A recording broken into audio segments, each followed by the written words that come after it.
Hello guys, आज हम बात करेंगे दी वॉचर मूवी के बारे में। ये रिलीज हुआ है 2000 में। इसकी IMDb रेटिंग है 5.3। कहानी शुरू करने से पहले अगर आप मेरे चैनल पे नए हो तो प्लीज चैनल को सब्सक्राइब जरूर करना, इससे चैनल को सपोर्ट मिलता है। अगर कहानी अच्छी लगी तो लाइक कमेंट शेयर जरूर करना। मूवी की शुरुआत में हम पुलिस को देखते हैं। पुलिस किसी का पीछा कर रहे होते हैं। फिर हम एक आदमी को देखते हैं। उस आदमी का नाम डेविड एलन ग्रिफिन रहता है। डेविड एक सीरियल किलर रहता है। उसके बाद पुलिस डेविड को पकड़ने के लिए एक डोर के सामने जाते हैं और यहाँ से सीन कट हो जाता है। फिर हम एक आदमी को देखते हैं। उस आदमी का नाम जॉय कैम्बल रहता है। जॉय एक डिटेक्टिव रहता है और जॉय का पॉली वॉइस रिकॉर्डिंग ले रही होती है। पॉली एक डॉक्टर रहती है। तब जॉय एक सीरियल किलर डेविड के बारे में बताता है कि वो कभी किसी का इंतजार नहीं करता है। अब हमें बच के रहना होगा और उसके उपाय ढूंढने होंगे। पॉली कहती है, और वो जो खून करता जा रहा है उसका क्या? जॉय कहता है, डेविड को हर चीज की जानकारी रहती है। उसे पुलिस की हर एक कदम की जानकारी रहती है। वो पूरी तैयारी के साथ आता है, अपने पीछे कुछ सबूत नहीं छोड़ता है। एक लड़की की तस्वीर खींचने के बाद वो कई हफ्तों तक उसके बारे में पता करता रहता है। उसकी हर एक हरकतों की जानकारी लेता है। कब वो घर आती है, कब वो घर से जाती है। वो इस बात पे गौर करता है एक अकेली औरत रात में अपने घर में कितनी सेफ है और सुबह होते ही वो कहीं गायब हो जाता है। और फिर एक दिन वो पूरी तैयारी के साथ निकलता है, जरूरत की सारी चीजों का इंतजाम कर लेता है, बहुत ही शातिर दिमाग का है। फिर वो उसके घर में जाता है। उस रात वो औरत थकी हारी बिजनेस टूर से वापस आती है और इस तरह से वो औरत उसका हर कहना मानती है, लाचार होकर, मजबूर होकर, डर से, दर्द से। पॉली कहती है, कुछ और बताओ। जॉय कहता है, टाइम अप। फिर जॉय वहाँ से चला जाता है और जाकर अपने अपार्टमेंट में रेस्ट कर रहा होता है। तभी अचानक से जॉय को अपनी गर्लफ्रेंड लीसा की याद आ जाती है और उठकर अपार्टमेंट से बाहर जाता है। तब जॉय पर कोई नजर रख रहा होता है। फिर जॉय कुछ खा के जब वापस अपने अपार्टमेंट में आ रहा होता है तब पुलिस ने उस बिल्डिंग को सील किया होता है क्योंकि एक लेडी का मर्डर हुआ रहता है। और डिटेक्टिव मैकी जॉय से कहता है, यहाँ पर मर्डर हुआ है, आप अंदर नहीं जा सकते हो। जॉय कहता है, मैं अपने घर जा रहा हूँ, मैं ऊपर रहता हूँ। और मैकी जॉय को अपना कार्ड देकर कहता है, अगर इस मर्डर के बारे में आपको कुछ पता चला तो आप मुझे जरूर बताना। और जॉय वहाँ से चला जाता है। फिर नेक्स्ट डे जॉय अपने अपार्टमेंट में कुछ लेटर्स देखता है और डिटेक्टिव मैकी को कॉल करता है, लेकिन मैकी बिजी रहता है और जॉय फोन रख देता है। उसके बाद जॉय मैकी से मिलने उसके ऑफिस जाता है और जॉय मैकी को वो सारे लेटर्स देता है और उस लेटर में उन औरतों की फोटो रहते हैं जिन्हें डेविड मारने वाला होता है। तब मैकी कहता है, ये मामला उसी सीरियल किलर का है जिनकी हमें कई दिनों से तलाश है। फिर मैकी जॉय से कहता है, ये अजीब बात है कि वो तुम्हें ही क्यों मारने वाली औरतों की तस्वीर भेजा करता है, मुझे कुछ समझ में नहीं आता है। तभी जॉय कहता है, इससे पहले मैंने डेविड एलन ग्रिफिन नाम के एक सीरियल किलर पर 3 साल तक रिसर्च किया था। वो भी इसी तरह से औरतों का खून किया करता था। पर मैकी कहता है, वो शिकागो में क्या कर रहा है? जॉय कहता है, लगता है अपना खूनी सिलसिला जारी रखने के लिए शहर बदल रहा है। मैकी कहता है, क्या तुमने उस खून करने वाले को देखा है? जॉय कहता है, मैंने कभी नहीं देखा है और वहाँ से चला जाता है। दूसरी तरफ हम डेविड को एक फोटो स्टूडियो में देखते हैं। वहाँ डेविड एली की फोटो ले रहा होता है और कहता है, मैं इस फोटो को यहीं पर धुलाने दूंगा। तब एली काफी सारे पोजेस देती है। फिर हम chief of Chicago PD office में जॉय को देखते हैं। वहाँ एबे जॉय से कहता है, शिकागो की चीफ ने मुझसे कहा आपसे कुछ डिटेल्स ले ले उस सीरियल किलर के बारे में, उसके बदले हम आपको जॉब देंगे। जॉय कहता है, मैं जॉब नहीं करना चाहता हूँ। एबे कहता है, तुम्हारे दिमाग की बीमारी की वजह से तुम्हें पुलिस से निकाला गया था, अब तुम्हें मौका मिल रहा है तो तुम जिम्मेदारी से भाग रहे हो। जॉय कहता है, मेरी तबीयत ठीक नहीं रहती है इसलिए मैं काम पे ध्यान नहीं दे पाता हूँ, आई एम सॉरी कहकर वहाँ से अपनी गर्लफ्रेंड लीसा की कब्र के वहाँ जाता है। तब भी कोई जॉय पर नजर रख रहा होता है। फिर वहाँ से निकल के जॉय अपने अपार्टमेंट में चला जाता है और जॉय जॉय सो रहा होता है तब जॉय को डेविड का कॉल आता है।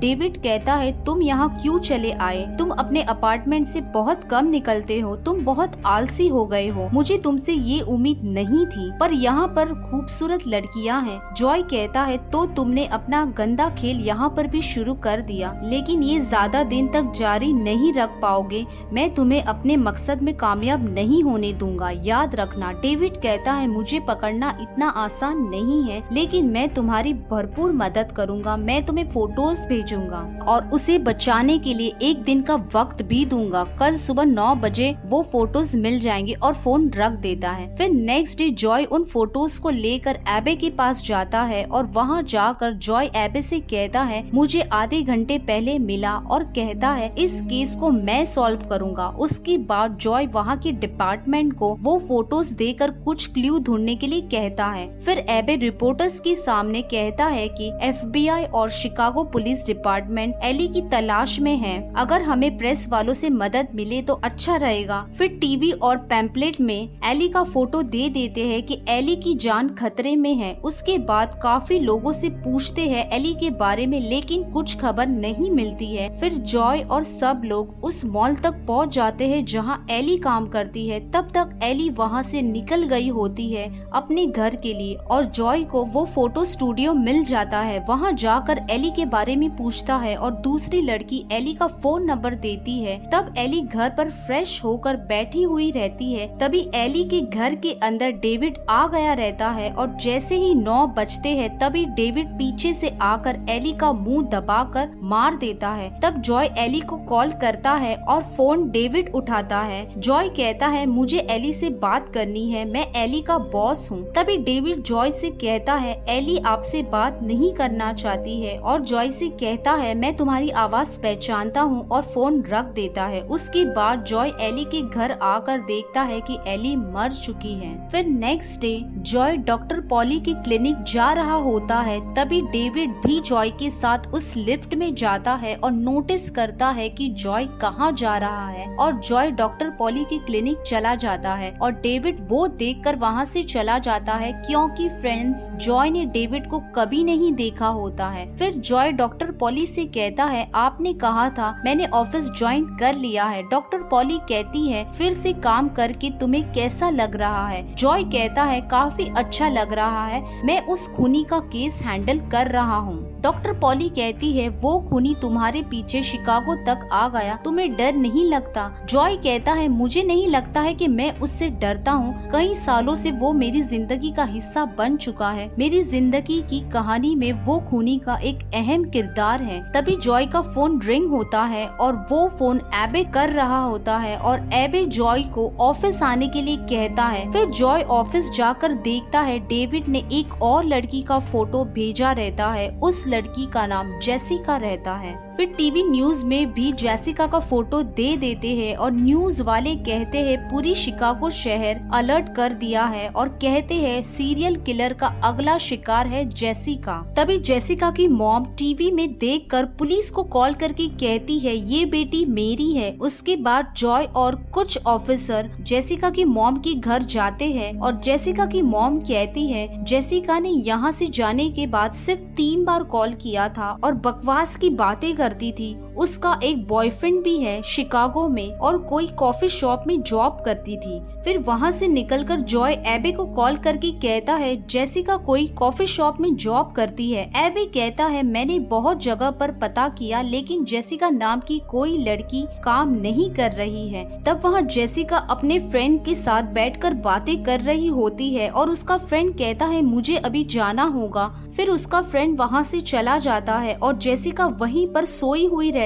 है। तभी वहाँ डेविड आ जाता है। वहीं दूसरी तरफ सारे पुलिस वाले जेसिका का फोटो दिखाकर सभी लोगों से पूछ रहे होते हैं। तभी जॉय एक लड़की को जेसिका का फोटो दिखाकर पूछता है और वो लड़का जेसिका का फ्रेंड रहता है और फोटो देखकर वहाँ से भागने लग जाता है। तब जॉय उस लड़की को पकड़कर जेसिका के बारे में पूछता है कि मुझे बताओ अपनी फ्रेंड के बारे में, वो 1 घंटे में मरने वाली है। तब वो लड़का जॉय को लेकर जाता है जहाँ जेसिका रहती है, लेकिन जेसिका वहाँ से से भाग गई रहती है और एक जगह पर जाकर छुप जाती है और डेविड जेसिका को ढूंढ लेता है और जेसिका को मारकर वहाँ से भाग रहा होता है। तब जॉय वहाँ आ जाता है और जॉय डेविड का पीछा करता है। उसके बाद डेविड टेरेस को पार करके अपनी कार में बैठकर वहाँ से भागने लगता है। तभी जॉय भी डेविड का पीछा करते हुए टेरेस को पार करके उसकी कार का पीछा करता है। फिर पुलिस भी डेविड का पीछा करती है, लेकिन डेविड पेट्रोल पंप में कार रुका देता है और पेट्रोल पंप के नीचे काफी पेट्रोल गिरा हुआ रहता है।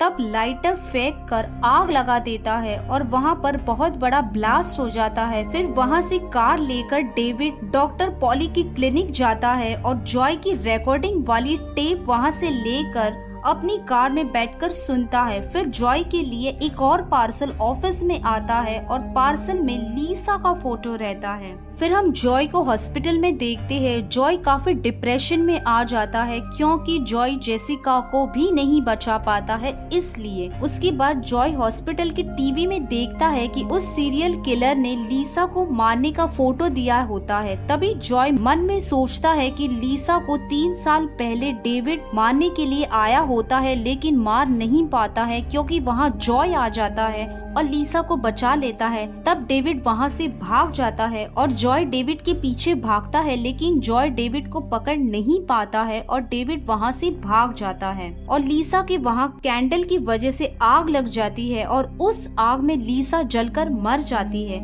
उसके बाद जॉय हॉस्पिटल से निकलकर लीसा की कब्र की वहाँ जाता है। तभी वहाँ डेविड रहता है और जॉय डेविड को देख के सोचता है कि मैंने इसे डॉक्टर पॉली की क्लिनिक में देखा था और डेविड जॉय से कहता है तुम इस लड़की के लिए यहाँ तक आओगे, मानना पड़ेगा तुम दोनों का प्यार। जॉय कहता है बकवास बंद करो, ये सब क्या है, खुद को मेरे हवाले कर दो। डेविड कहता है मैं आसानी से हार मान लूं, ये नहीं हो सकता है। जॉय कहता है लेकिन तुम्हें इस जगह पर मैं गोली नहीं मारूंगा। डेविड कहता है अगर तुमने मुझे मार दिया तो तुम्हारी फ्रेंड पॉली भी नहीं बचेगी और जॉय को पॉली का खून लगा हुआ कार्ड दिखाता है। तभी जॉय डेविड को अपनी गन देकर कहता है अब बताओ तुमने पॉली के साथ क्या किया है। और डेविड जॉय से कहता है चलो मेरे साथ, और अपनी कार में बिठाकर वहाँ से लेकर चला जाता है जहाँ पॉली रहती है। लेकिन बीच रास्ते में ही जॉय छुपके से एबे को कॉल करता है और एबे अपने पार्टनर से जॉय का लोकेशन चेक करने के लिए कहता है। तब डेविड जॉय से कहता है हम बचपन से ही बहुत अच्छे दोस्त रहे हैं, तुम मेरे भाई जैसे हो, तुम जॉब नहीं छोड़ सकते हो, तुम पॉली के साथ इतना वक्त क्यों गुजारते हो। जॉय कहता है मुझे अच्छा लगता है, तुम अपने आप को पुलिस के हवाले क्यों नहीं कर देते हो। डेविड कहता है हम दोनों का रिश्ता बहुत पुराना था, लेकिन बीच में लीसा आ गई और तुम मुझे भूल गए। उसके बाद कार से दोनों उतरते हैं और डेविड जॉय को एक बिल्डिंग में लेकर जाता है जहां वाटर टैंक रहता है और वहां पॉली को रखा होता है और डेविड ने पहले से ही काफी गैस सिलेंडर्स रखे होते हैं और पॉली को भी बांध के रखा होता है। फिर डेविड जॉय के सिर पर मारता है और जॉय बेहोश हो जाता है। तभी बाहर पुलिस की फोर्स भी आ जाती है। उसके बाद डेविड जॉय को चेयर पे बिठाकर कहता है आखिर में तुमने पुलिस को बुला ही लिया, तुमने ये अच्छा नहीं किया, और पॉली को उठाकर पॉली के साथ डांस करने लग जाता है।